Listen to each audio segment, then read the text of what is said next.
How many of you guys have gotten distracted by technology in the classroom at some point in your lives?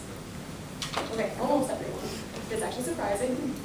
So I'm an early childhood education major who has been in the field every single semester for 3 years now.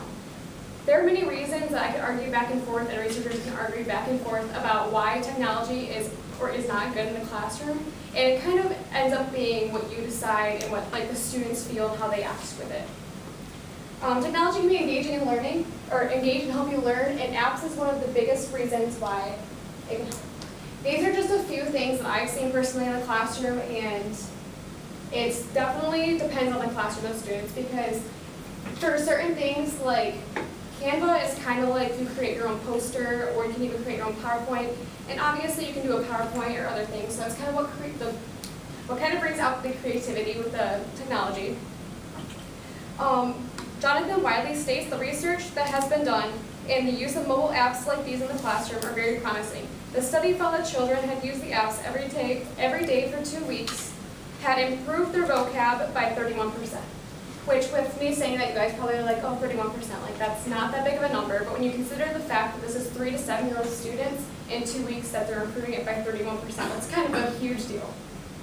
Scholastic also said that apps can help the autistic students, which I've seen also, because they're usually very advanced with math, and when they're in a classroom where students are kind of like all over the place or even possibly lower, it's kind of hard for them to stay focused, and this is where they can start like having their fits and stuff.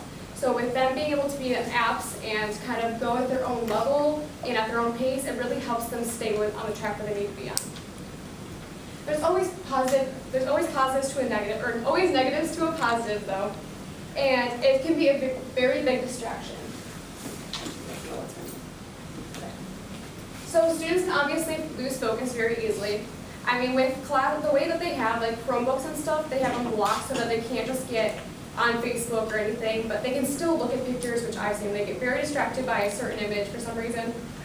And Catherine Attard wrote in Teaching with Technology that when teaching with technology, sometimes the focus of the lesson is, oh my gosh guys, I'm sorry, that sometimes the focus is lost from the lesson being taught and it goes on to like other certain things.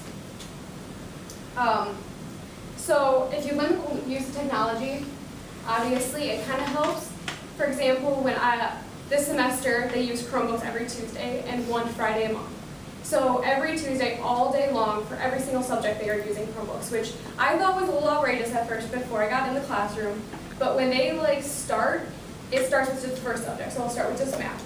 And then by the time math subject is kind of over, they start getting talkative, but she switched the subject, and then they're good for the next hour, and then you switch the subject again. So obviously by the end of the day, they're going to get pretty chatty because there's nothing else to switch to, and they've been staring at a Chromebook all day. Limit the use of technology, stated by Robin Morgan and Kimberly Olivers in the book Quick Hits of Teaching with Technology, that students' learning outcomes can be enhanced and improved through judicious use of technology. However, technology per se is not the panacea for all learning challenges. So this means that it won't fix the child in any way. It won't help them.